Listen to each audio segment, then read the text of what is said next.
لله نحمده ونستعينه ونستغفره ونعوذ بالله من شرور أنفسنا ومن سيئات أعمالنا من يهده الله فلا مضل له ومن يضلله فلا هادي له وأشهد أن لا إله إلا الله وحده لا شريك له وأشهد أن محمدًا عبده ورسوله أرسله بالحق بشيرًا ونذيرًا وداعيًا إلى الله بإذنه وسراجًا منيرًا أما بعد فإن خير الحديث كتاب الله وخير الهدي هدي محمد صلى الله عليه وسلم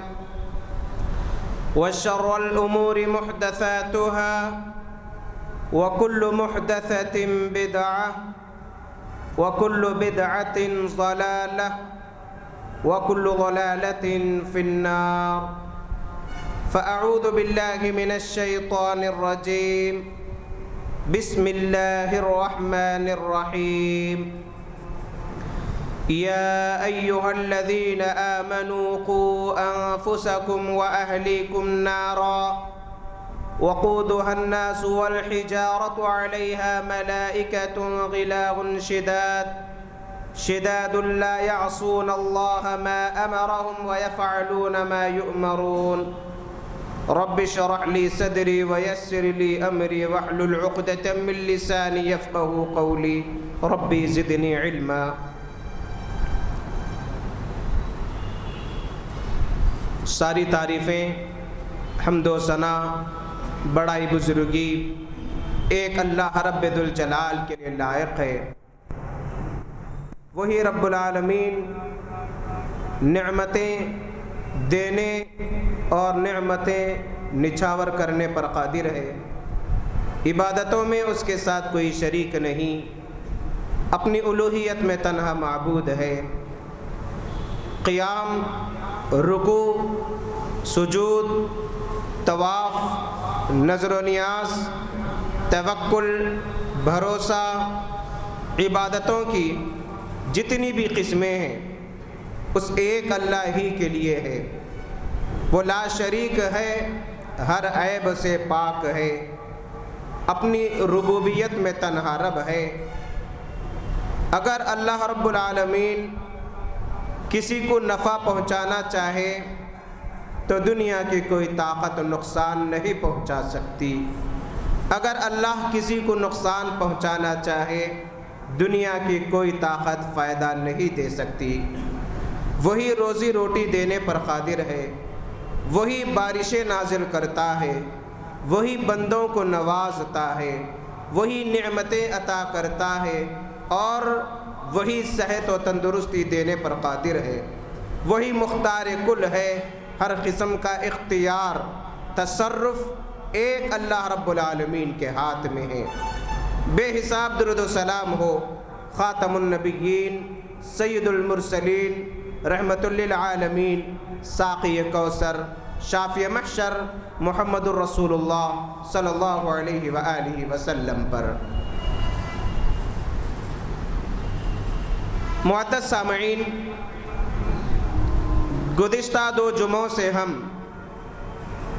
والدین کے حقوق کے سلسلے میں کئی باتیں سماعت فرما چکے ہیں. اب اس کا دوسرا رخ اولاد کے حقوق شریعت میں کیا ہے، آج کے خطبہ جمعہ میں ہم انشاءاللہ اس عنوان پر کتاب و سنت کی روشنی میں کچھ ضروری باتیں سماعت فرمائیں گے. والدین پر اولاد کے سلسلے میں کئی ذمہ داریاں عائد ہوتی ہے. آج ہمارے معاشرے میں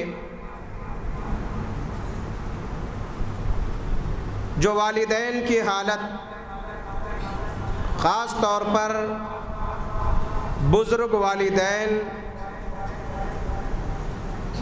ان کی جو حالت ہمارے معاشرے میں دیکھنے اور سننے کو ملتی ہے، اور کئی ہمارے بھائی یہ درخواست کرتے ہیں کہ ہماری اولاد کے حق میں دعا کیجیے کہ مسلسل ہماری نافرمانی کر رہی ہے ہر معاملے میں۔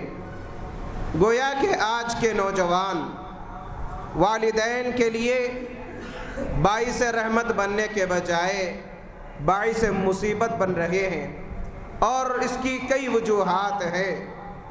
اس کی ایک بنیادی اور اہم وجہ صحیح تربیت نہ کرنا، دینی تربیت نہ کرنا ہے، اور اس کے ساتھ ساتھ آج کا ہمارا معاشرہ، آج کا ہمارا ماحول بھی ذمہ دار ہے۔ معزز سامعین، اولاد کی تربیت آج کا بڑا ہی اہم مسئلہ، بڑا ہی اہم موضوع بن چکا ہے۔ اولاد کی تربیت آج والدین کے لیے بڑا مشکل مرحلہ ہے۔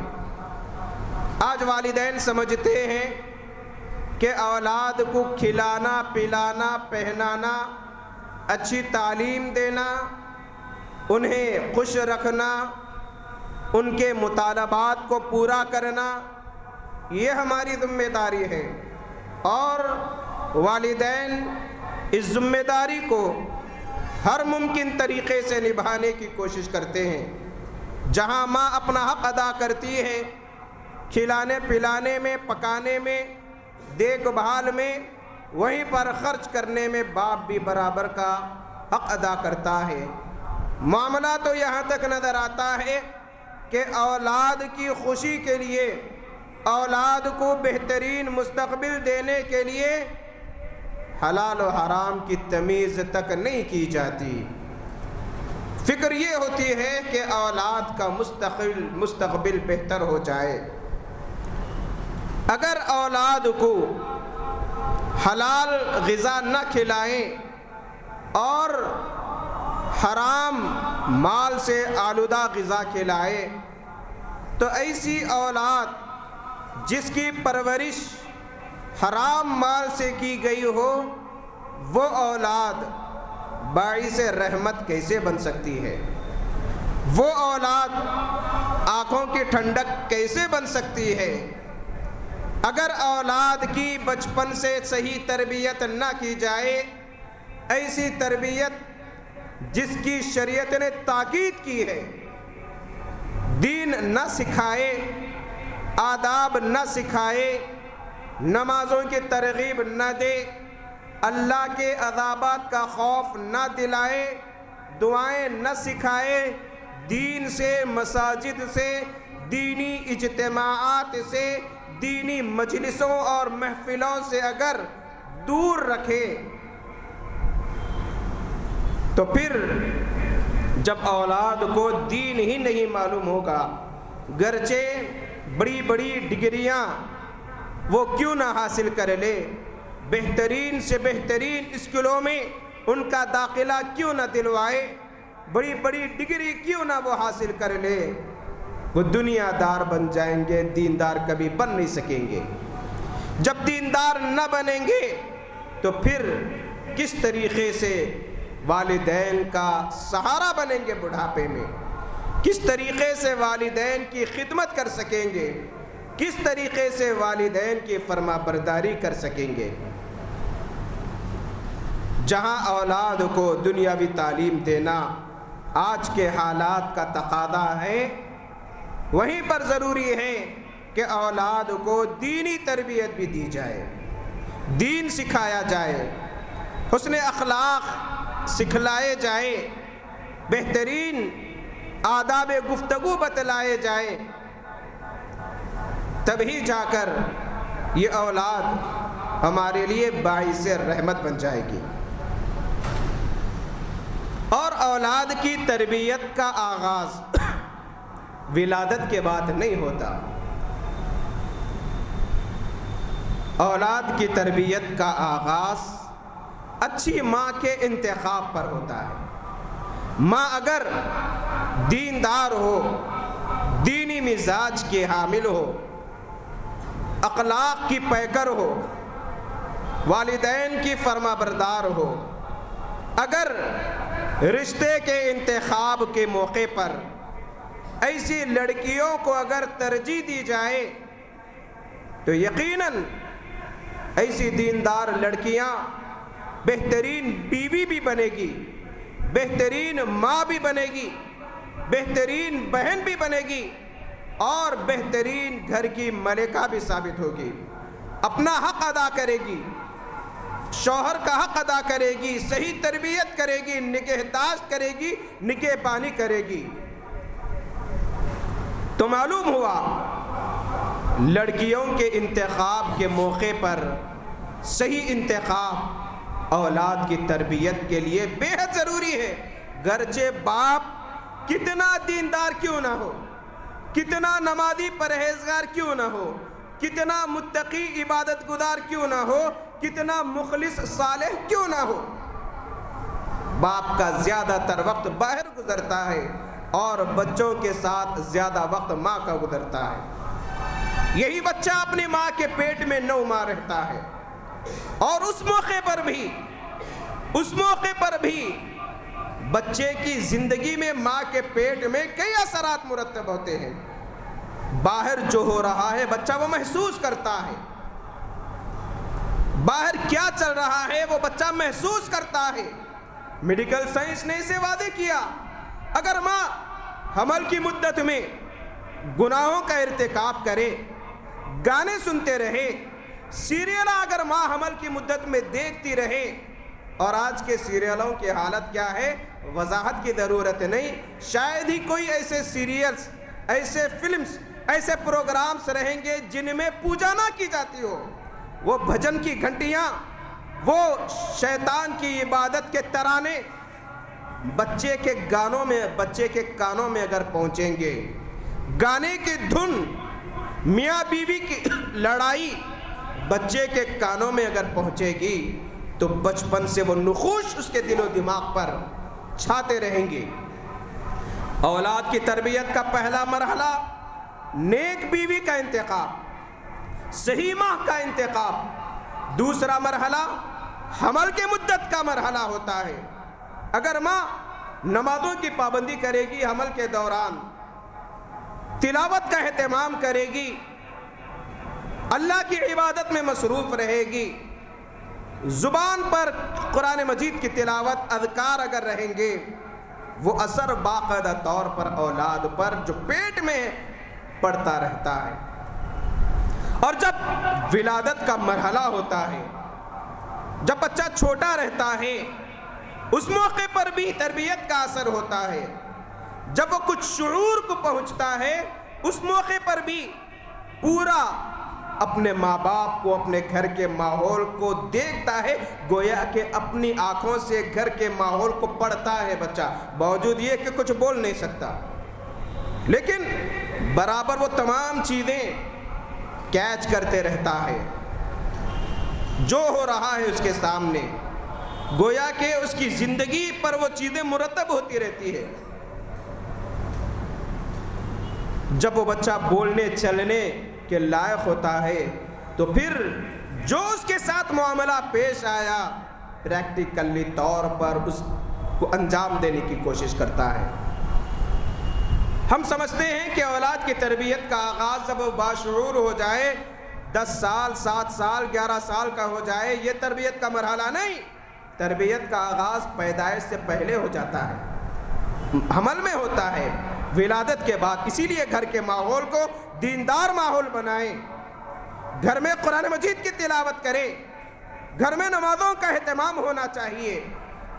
تو یہ بچے چھوٹے سی عمر میں جب یہ کیفیتیں اپنے سامنے دیکھتے ہیں، سمجھتے ہیں کہ ہم کو یہی کرنا ہے۔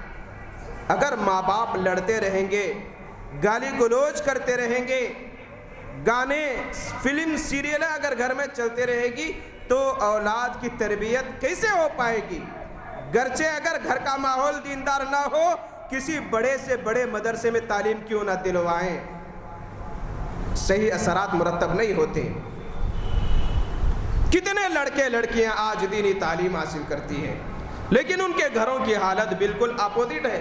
ایسے معلوم ہوتا ہے کہ بچہ یا بچی جب دینی مدرسے میں تعلیم حاصل کرتی ہے تو کئی چیزیں دل و دماغ میں بٹھائی جاتی ہے، جب وہ گھر آتی ہے گھر کا ماحول اس کے سامنے ایک الگ منظر پیش کرتا ہے، وہ چیزیں پوری دھل جاتی ہے، تو پھر زندگی میں تبدیلی کیسے آئے گی؟ زندگی میں اثرات کیسے مرتب ہوں گے؟ دیکھیے رب العالمین نے زندگی کے 3 اہم مراحل کا ذکر فرمایا ہے۔ سورہ حج آیت نمبر 4 میں وَنُقِرُّ فِي الْأَرْحَامِ مَا نَشَاءُ إِلَىٰ أَجَلٍ مُّسَمًّى، کہ بچوں کو جب تک ہم چاہیں ماں کے پیٹ میں رکھتے ہیں ایک مقررہ مدت تک، ثُمَّ نُخْرِجُكُمْ طِفْلًا، پھر اسے بچے کی شکل میں نکالتے ہیں، ثُمَّ لِتَبْلُغُوا أَشُدَّكُمْ، پھر جوانی کے مرحلے کو پہنچتا ہے، وَمِنْكُمْ مَن يُتَوَفَّىٰ وَمِنْكُمْ مَن يُرَدُّ إِلَىٰ أَرْذَلِ الْعُمُرِ، کوئی وفات پا جاتا ہے جوانی میں، جوانی کے بعد کوئی ارذل عمر آخری مدت تک پہنچتا ہے۔ گویا کہ زندگی کے 3 اہم مراحل کو رب العالمین نے یہاں پر وعدے کیا، بچپن، جوانی، بڑھاپا، اور بچپن کا مرحلہ بڑا اہم مرحلہ ہوتا ہے۔ اللہ رب العالمین نے قرآن مجید میں ایک بڑا پیارا اصول بتلایا جو ہم تمام جانتے ہیں، آیت سنتے رہتے ہیں، یا ایھا الذین آمنوا قوا انفسکم واہلیکم نارا، اے ایمان والو اپنے آپ کو، اپنے گھر والوں کو جہنم کی آگ سے بچاؤ، آگ سے بچاؤ۔ اگر ہم نمازوں کی پابندی کریں، ہم دیندار بن جائیں لیکن بیوی نماز نہیں پڑھتی، گھر میں بچے نمازی نہیں ہیں، ہم قرآن مجید کی تلاوت کرتے ہیں لیکن گھر کا ماحول تلاوت کے لائق نہیں ہے، گھر میں صبح شام ٹی وی لگا ہوا رہتا ہے، گانے سنتے رہتے ہیں، گانے چلتے رہتے ہیں، گرچہ ہم کتنے دیندار کیوں نہ ہو، اگر گھر کا ماحول نہیں بدلیں گے تو ایسی دینداری کا فائدہ کیا؟ رب نے تو یہاں 2 اصول بتلائے، اپنے آپ کو بھی بچاؤ، اپنے گھر والوں کو بھی بچاؤ۔ اگر ہم خود بچ رہے لیکن گھر والے نہیں بچ رہے تو پھر فائدہ کیا؟ ہمارے لیے ضروری ہے کہ ہم گھر کے ماحول کو دیندارانہ ماحول بنائیں۔ بچوں سے ہم سچ بولنے کی توقع کرتے ہیں، اگر گھر میں خود ہم جھوٹ بولیں گے تو پھر سچے کیسے بنیں گے بچے؟ ہم اولاد کو دیندار بنانا چاہتے ہیں، اگر ہم خود یا گھر کا ماحول دیندار نہ ہو تو پھر اولاد کو دینداری کس طریقے سے سکھلائیں گے؟ بچے سے اگر کہے کہ بیٹا ہمیشہ سچ بولنا چاہیے، کسی سے لڑنا جھگڑنا نہیں، لوگوں سے اچھے اخلاق سے پیش آنا، جبکہ گھر کا ماحول ایسا ہے کہ سب بد اخلاق ہے، بات بات پر تو میں چلتے رہتی، لڑائی جھگڑا ہوتے رہتا، بات بات پر جھوٹ، تو پھر ایسی نصیحتوں کا کیسے اثر ہوگا؟ آج پریکٹیکلی تربیت کی ضرورت ہے بچوں کی۔ اللہ کے نبی صلی اللہ علیہ وسلم نے فرمایا کلکم راع وکلکم مسئول عن رعیتہ، تم میں کا ہر ایک ذمہ دار ہے اور اپنی رعیت، اپنے ماتحت جو ہے ان کے بارے میں سوال کیا جائے گا۔ مرد گھر کا ذمہ دار ہے، اللہ سوال کرے گا، عورت گھر کی ذمہ دار ہے، سوال کیا جائے گا، ہر ایک اپنے طور پر ذمہ دار ہے اور ان ذمہ داریوں کے بارے میں سوالات کیے جائیں گے۔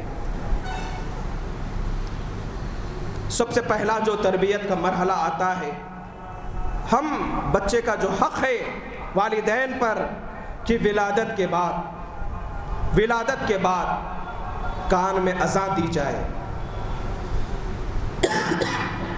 اس کے بعد عقیقہ کیا جائے سنت کے مطابق۔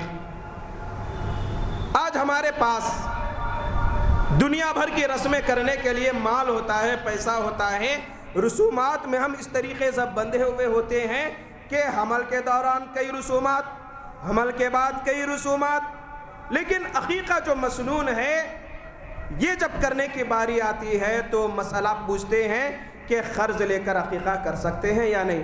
ہم تو اتنا مال نہیں ہے کہ بچوں کا عقیقہ کر سکے۔ 9 مہینے کا عرصہ ہمیں عقیقے کی تیاری کے لیے ملا، 9 مہینے کا عرصہ۔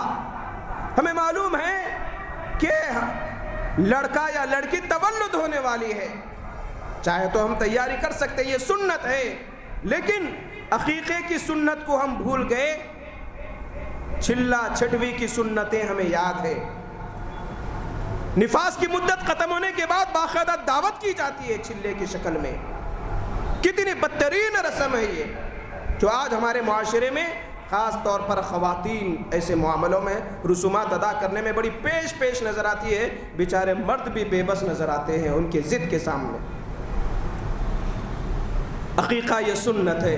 اللہ کے نبی صلی اللہ علیہ وسلم نے فرمایا کل غلام رہینۃ بعقیقۃ، ہر بچہ رہن رہتا ہے عقیقے کے عوض. عقیقہ کریں گے تو رہن چھوٹ جاتا ہے، ورنہ ایسی ہی رہن میں رہتا ہے. تذبح عنہ یوم السابع، اللہ کے نبی صلی اللہ علیہ وسلم نے فرمایا کہ 7ویں دن عقیقہ کیا جائے اور اس کا سر کے بال نکالے جائے، بہترین نام رکھا جائے. یہ 3 اہم ذمہ داریاں عائد ہوتی ہے والدین پر.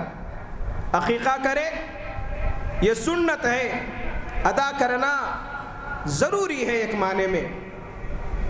جب ہم دنیا بھر کی رسمیں کر سکتے ہیں تو ان کو چھوڑ کر عقیقے کو پہلی ترجیح دینی چاہیے.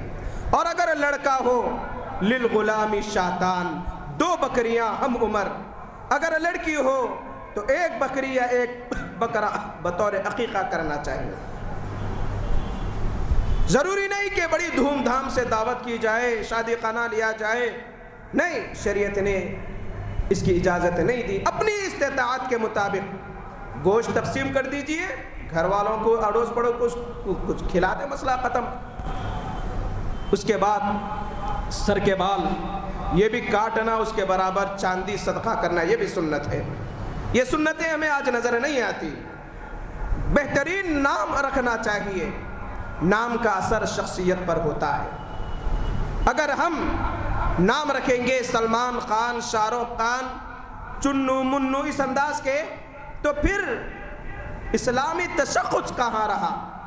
نام بہترین رکھنا چاہیے، کیونکہ قیامت کے دن ساری مخلوقات کے سامنے اللہ رب العالمین باپ کے نام کے ساتھ پکاریں گے. اللہ کے نبی صلی اللہ علیہ وسلم نے فرمایا کہ بہترین نام رکھو. اور بہترین نام مثالیں دے کر اللہ کے نبی صلی اللہ علیہ وسلم نے فرمایا کہ عبداللہ، عبد الرحمن، یہ بہترین نام ہے. یہ بھی نہیں کہ ہر کوئی اگر عبداللہ، عبد الرحمن رکھ لے گا تو باقی نام صحابہ کے نام رکھیے، انبیاء کے نام رکھیے. اللہ کے 99 نام قرآن مجید کے اندر لکھے ہوئے رہتے ہیں. عبدل سے نام رکھیے. اگر ہم نام کسی ہیرو یا ہیروئن سے متاثر ہو کر، آج کل ایک عجیب و غریب رجحان ہے، ناولٹی نام ڈھونڈتے رہتے ہیں. ایسا نام جو کوئی بھی نہ رکھے. کروڑوں لوگوں میں اگر وہ نام نہ رکھے تو پھر بنانا پڑے گا نام کو. عمر رضی اللہ تعالیٰ عنہ کے دور میں ایک صاحب آئے اور آ کر شکایت کیے. کیا شکایت کرے کہ دیکھیے خلیفہ میرا بیٹا بڑا نافرمان، زبان دراز، بد اخلاق، بات نہیں مانتا. جتنی شکایتیں کرنا تھا کر دیے. عمر رضی اللہ تعالیٰ عنہ نے بچوں کو بلایا، کیا ہے بھائی آپ کے والد صاحب شکایتیں کر رہے؟ بچے نے کہا کہ اے امیر المومنین، باپ پر بھی اولاد کے سلسلے میں کچھ ذمہ داریاں ہیں یا نہیں؟ عمر رضی اللہ تعالیٰ عنہ نے کہا کہ کیوں نہیں، باپ پر بھی ذمہ داری ہے. کیا ذمہ داری ہے؟ عمر رضی اللہ تعالیٰ عنہ نے کہا کہ اس کے لیے بہترین ماں کا انتخاب کرے، اس کا بہترین نام رکھے اور اسے دین کی تربیت کرے. یہ 3 اصول بتلائے.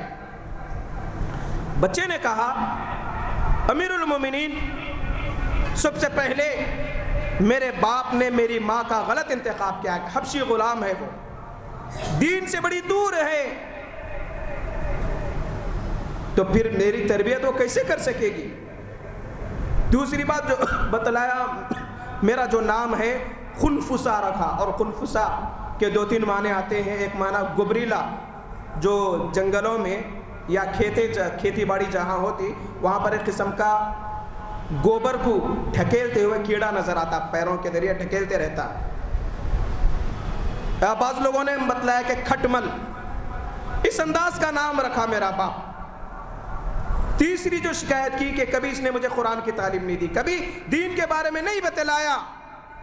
عمر رضی اللہ تعالیٰ عنہ بچے کی باتیں سن کر باپ کو ڈانٹنے لگے کہ پہلے اپنی ذمہ داری ادا کرو. اس کے بعد بچے کی شکایت کرو۔ تو اس واقعے سے کئی باتیں ہمارے سامنے آتی ہے کہ نام بہترین نام رکھنا چاہیے۔ اگر ماڈلز پر، ہیرو پر، ہیروئن پر یا کرکٹرز کے ناموں کے حساب سے رکھیں گے تو پھر مستقبل میں کیا توقع کر سکیں گے؟ اور بعض ایسے نام ہوتے ہیں کہ بچے خود پسند نہیں کرتے، جوانی میں بدلنے کی کوشش کرتے رہتے ہیں، اور کبھی اگر نام صحیح نہ ہو تو شریعت نے بدلنے کی بھی اجازت دی۔ ایک مرتبہ صحیح بخاری کا واقعہ یہ ابن مسیب رحمۃ اللہ علیہ فرماتے ہیں کہ میرے دادا اللہ کے نبی صلی اللہ علیہ وسلم کے پاس آئے اور آ کر کچھ بات چیت کیے۔ اللہ کے نبی صلی اللہ علیہ وسلم نے پوچھا کہ تمہارا نام کیا ہے؟ تو کہا حزن ہے، زین حزن، اس کا معنی آتا ہے سخت سخت زمین۔ اور اللہ کے نبی صلی اللہ علیہ وسلم کا معمول تھا کہ جب کبھی کوئی نام مناسب نہیں ہوتے تو آپ بدل دیتے تھے۔ کئی ناموں کو اللہ کے نبی صلی اللہ علیہ وسلم نے بدل دیا جس کے معنی غلط ہوتے ہوں۔ تو اللہ کے نبی صلی اللہ علیہ وسلم نے فرمایا کہ تم اپنا نام سہل رکھ لو، یعنی سختی کا اپوزٹ نرم یا نرم زمین۔ ابن مسیب رحمۃ اللہ علیہ کے دادا انہوں نے کہا کہ یہ میرے باپ کا رکھا ہوا نام ہے، میں ہرگز نہیں بدلوں گا۔ ابن مسیب جو پوترے ہیں وہ فرماتے ہیں کہ اس وقت سے آج تک ہمارے خاندان میں مصیبتیں تکلیفیں ہیں، تو بہترین نام کا انتخاب کرے، اچھے معنی ہو اس کے، اور پیارے اور اچھے نام رکھنے چاہیے، کیونکہ کبھی کبھی شخصیت کا اثر بھی پڑتا ہے۔ اسی طریقے سے جب بچے کچھ بولنے کے لائق ہو جائے تو انہیں یہ تعلیم دی گئی کہ اذا افصح اولادکم فعلموا لا الہ الا اللہ، جب بچے کچھ بولنے کے لائق ہو جائے تو لا الہ الا اللہ سکھلاؤ، عقیدے کا درس دو۔ بچپن میں بچوں کو اگر جب بولنے کے لائق ہو جائے تو لا الہ اگر سکھائیں گے تو وہ کہتے رہیں گے، لیکن آج بچے بولنے سے پہلے گانے کی دھن پر ناچنا شروع کر دیں، اور ماحول بھی ایسا ہے کہ لوگوں کے سامنے کہتے ہیں دیکھو ہمارا بچہ، ہماری بچی کیا بہترین ڈانس کرتی، ابھی بات کرنے نہیں آتا اس کو، چلنے نہیں آتا، لیکن ناچنا شروع کر دیتا بولتے، اور گھر والے بھی خوش ہوتے کہ چلو بچہ ناچ رہا، بات کرنے نہیں آتا لیکن گانے آ جاتا۔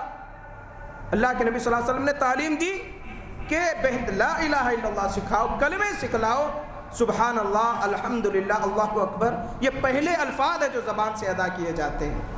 اگر اس کے بجائے گانے سنائیں گے، گانے سکھائیں گے، اور بعض تو ایسے ہیں کہ بعض ایسے محلے رہتے ہیں جہاں پر بچوں کی آوارہ گردی زیادہ رہتی ہے، اتنے رہتے بات نہیں کر سکتے، لیکن ایسی گالیاں دیتے کہ سنے تو تکلیف ہوتی، ایل فائل گن دیتے ہیں ایک دوسرے کو، جبکہ بولنے نہیں آتا صحیح۔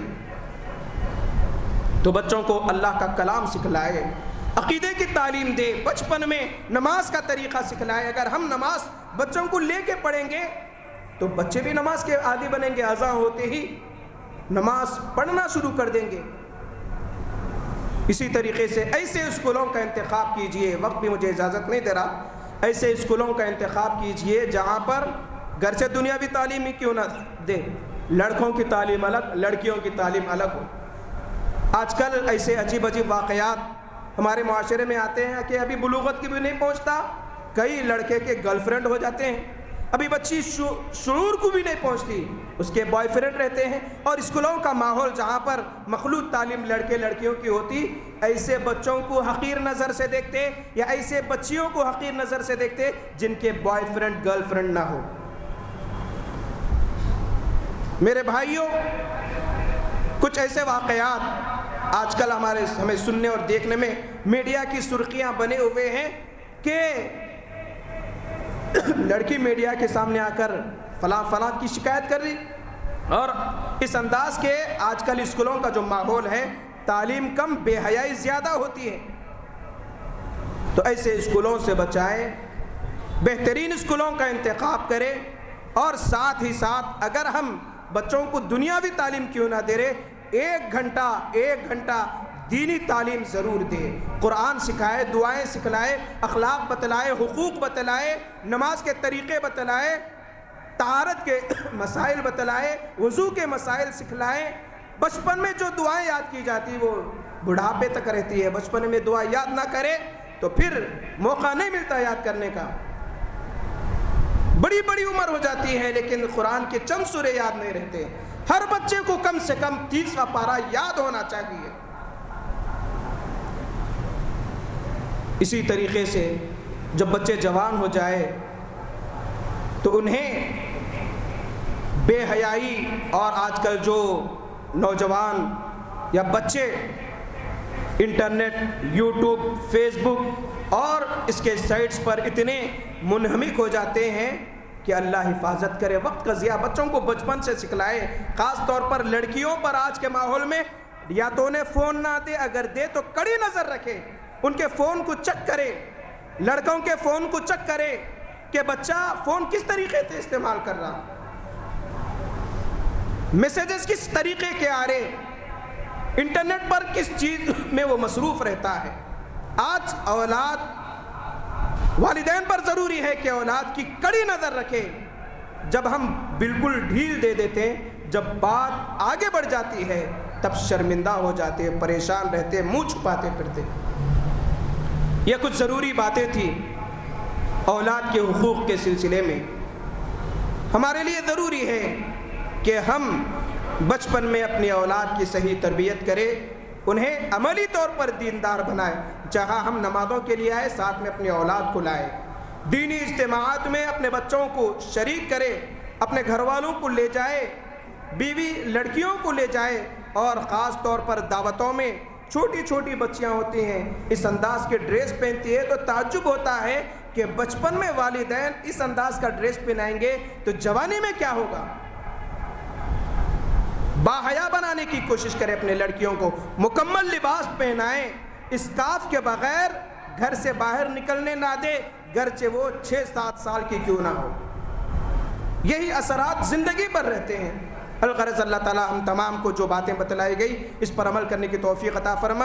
الہ العالمین ہماری اولاد کو دیندار، فرما بردار، عبادت گزار، خدمت گزار بنا۔ الہ العالمین اپنی اولاد کو آنکھوں کا ٹھنڈک بنا۔ ربنا هب لنا من ازواجنا وذرياتنا وقرة اعین وجعلنا للمتقین اماما۔ الہ العالمین ہماری تمام جائز مرادوں کو پوری فرما، دنیا اور آخرت کی برکتوں سے ہمیں مالا مال فرما، حادثاتی موت سے الہی ہم تمام کو محفوظ رکھ، الہی ظالموں کے ظلم، حاسدوں کے حسد، شریروں کے شر سے الہی ہم تمام کو محفوظ رکھ، عقل حلال کی توفیق عطا فرما، جو بے روزگار ہے الہی انہیں بہترین روزگار عطا فرما۔ الہ العالمین حرام کمانے سے ہم تمام کو محفوظ رکھ، الہ العالمین دنیا اور آخرت کے فتنوں سے الہی ہم تمام کو محفوظ رکھ۔ ربنا آتنا فی الدنیا حسنۃ وفی الآخرۃ حسنۃ وقنا عذاب النار وقنا عذاب القبر وقنا عذاب الحشر۔ اللهم انا نسألك الجنة اللهم اجرنا من النار اللهم احفظنا من كل بلاء الدنيا وعذاب الآخرة۔ بارك الله لنا ولكم في القرآن العظيم ونفعنا وإياكم بالآيات والذكر الحكيم إنه تعالى جواد كلم ملك بر رحيم ورب عليم۔